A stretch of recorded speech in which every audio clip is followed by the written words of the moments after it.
berpikir secara logika gitu ya. Apa hubungannya gitu loh, retreat dengan penahanan?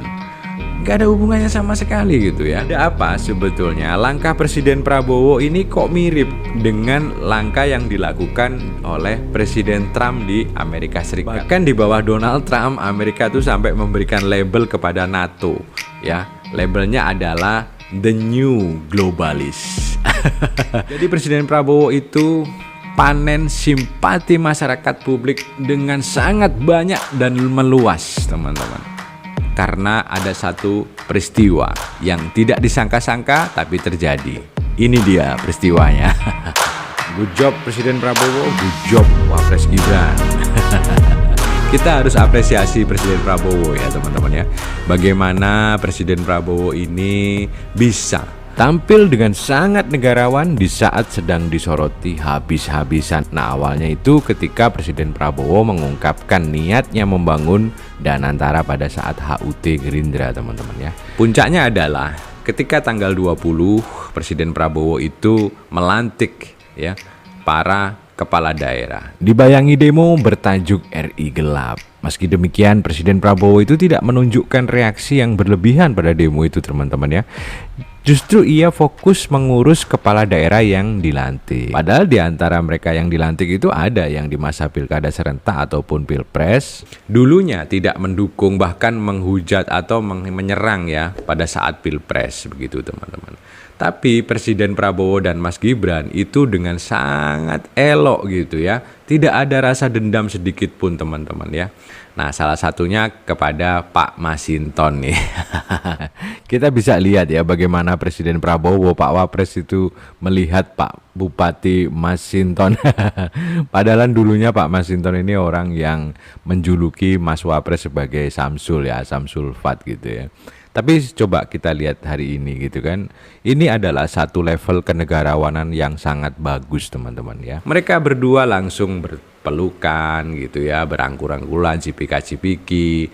Tidak ada satupun gelagat misalkan ketidakenaan. Aksi spontan Presiden Prabowo dan Wapres ini mendapat reaksi positif, bahkan apresiasi yang cukup besar dari masyarakat, teman-teman ya.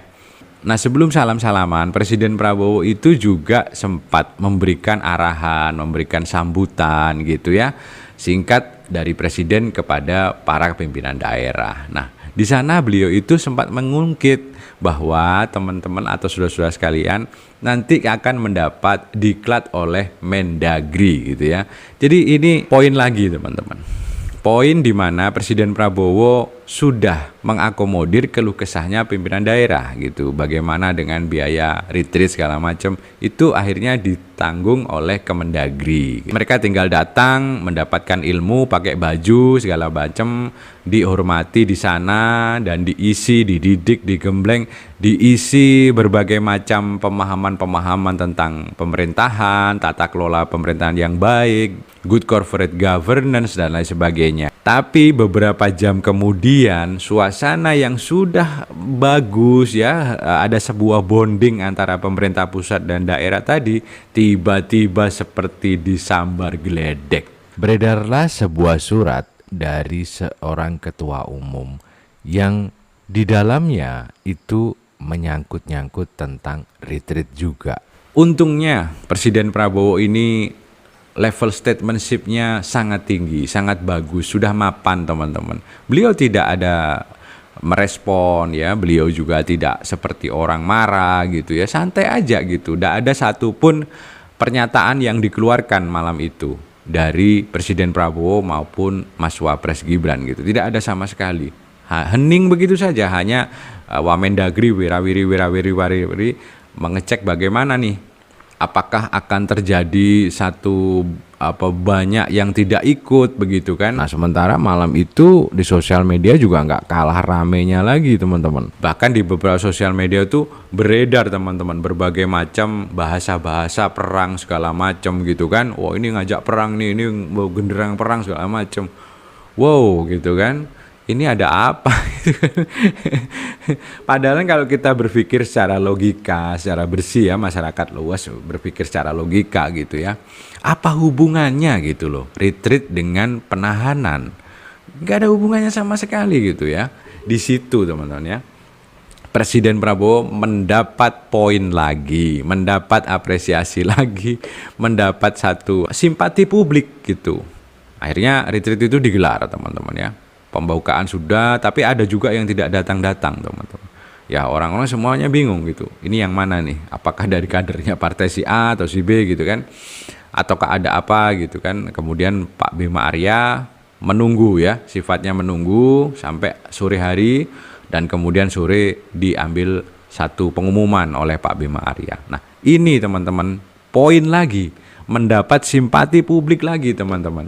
Jadi pada saat konferensi pers di gerbang Akmil itu teman-teman ya, tiba-tiba gitu ya, ada beberapa kepala daerah itu datang. Secara umum bagi yang tidak datang, kebijakannya sama. Entah itu sakit, ataupun kemudian ada acara keluarga. Nah, ini ada satu lagi Pak, silakan masuk Pak. 47 tepuk tangan, menjadi berkurang lagi, menjadi 47. Ya, selamat datang Pak. Ya, pesawat telat ya kakak? Ya, pesawat telat. Nah ini saksi sendiri, silakan Pak, silakan. Ya, atau kita nongkrong aja di sampai maghrib. Ya seperti itulah Pak ya.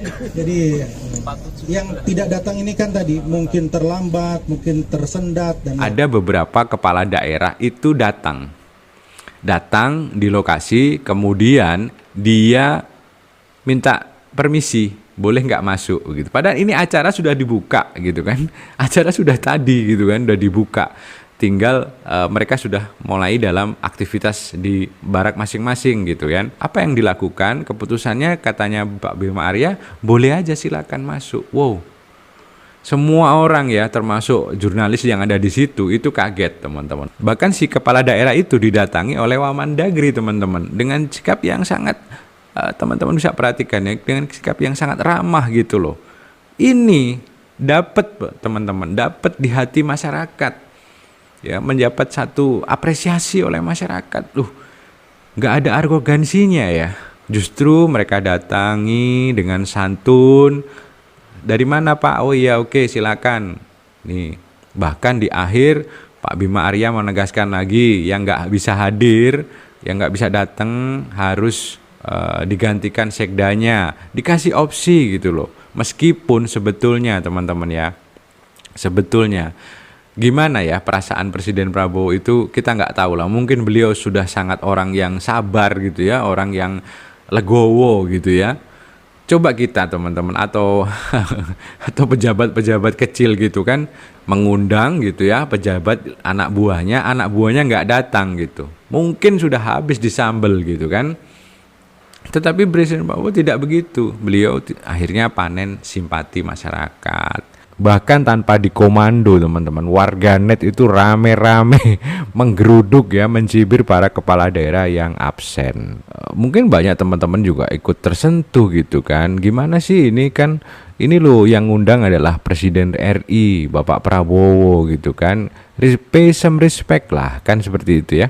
Lalu kemudian Danatara. Nah, Danatara ini teman-teman itu ada runtutan cerita, ada runtutan peristiwa sekitar 1 minggu sampai 2 minggu ini gitu ya, di mana Presiden Prabowo itu pertama kali menyampaikannya kepada publik pada HUT Gerindra teman-teman. Kemudian dia menyampaikan lagi di forum dunia ya, dan selain sebagainya. Nah, lalu kemudian ini itu seperti menjadi bola liar teman-teman. Banyak sekali pengamat-pengamat gitu ya mulai berspekulasi tentang Danatara ini ya. Tidak ada yang tahu pasti, tetapi seperti seolah-olah sudah tahu pasti gitu kan. Seperti contohnya siapa yang akan menduduki Danatara gitu kan, yang mengelola Danatara nih, siapa yang jadi pengawas dan segala macam gitu kan. Kalimat-kalimat yang disampaikan oleh Presiden Prabowo juga masih sangat luas gitu, tidak spesifik. Dan mari kita tunggu saja, beberapa hari lagi akan diumumkan oleh Presiden. Cuma ada satu yang luput ya. Banyak orang kemudian bertanya tentang Danatara, sampai ada gerakan atau isu rumor segala macam, suruh tarik uang segala macam. Itu nggak betul teman-teman ya. Yang unik ini sebetulnya ini teman-teman ya. Ini kita gali pemikiran ya. Ada apa sebetulnya langkah Presiden Prabowo ini kok mirip dengan langkah yang dilakukan oleh Presiden Trump di Amerika Serikat teman-teman. mereka dua-duanya itu sama-sama melakukan efisiensi gila-gilaan. Ya, bahkan USAID, bantuan untuk negara berkembang termasuk Indonesia gitu ya, itu di freeze gitu kemarin. Nah, ada apa sebetulnya gitu? Bahkan Presiden Trump ini sampai punya kementerian khusus bagian pemotongan anggaran dan itu dihandle oleh Elon Musk gitu ya. Jadi betul-betul masif pemotongan-pemotongan di sana sini teman-teman ya. USAID itu adalah salah satu program yang digagas oleh John F. Kennedy ya, program yang legendaris membantu banyak orang gitu ya, termasuk Indonesia, terutama di sektor kesehatan dan segala macam gitu. Dan kan di bawah Donald Trump Amerika tuh sampai memberikan label kepada NATO ya. Labelnya adalah the new globalist. Nah, kata kunci globalis tadi itu menjadi alasan bagi administrasi Trump dan Elon untuk mencukur drastis state budget mereka. Bahkan mengkritik habis-habisan NATO yang berdiri di belakang Zelensky. Selain NATO dan Zelensky, terlihat banget administrasi Presiden Trump dan di backup oleh Elon Musk dan segala macamnya ini juga tampak tidak suka dengan beberapa tokoh ekonomi Eropa yang dianggap membawa misi globalis. Satu nama nih yang paling mencuat sekali itu Soros. Ya, Soros punya rekam jejak di Indonesia juga gitu kan. Dan ini semua menjadi ramai di timeline gitu ya. Ada apa sebetulnya? Yang jelas pasti Presiden Prabowo tahu dong gitu kan. Pasti Presiden Prabowo sudah melakukan analisis nih, ada apa gitu kan. Karena Presiden Prabowo adalah sosok yang memiliki aset-aset diplomatik yang sangat kuat teman-teman. Jadi bisa tahu lah gitu kan. Oke, demikian dulu. Jadi ya sebetulnya mungkin juga ya Presiden Prabowo itu membuat dana TARA untuk sebagai perlindungan gitu ya, mensecure, mereserve teman-teman kekayaan Indonesia. Nah, Presiden Prabowo itu kan bolak-balik cerita itu ya, bahwa kita harus melindungi kekayaan alam kita harus melindungi kekayaan Indonesia, kita harus lindungin devisa kita dan seterusnya. Yes, that's it. Nanti kita akan bedah-bedah lagi. Sekian dulu dari Mimin, mudah-mudahan berkenan. Terima kasih.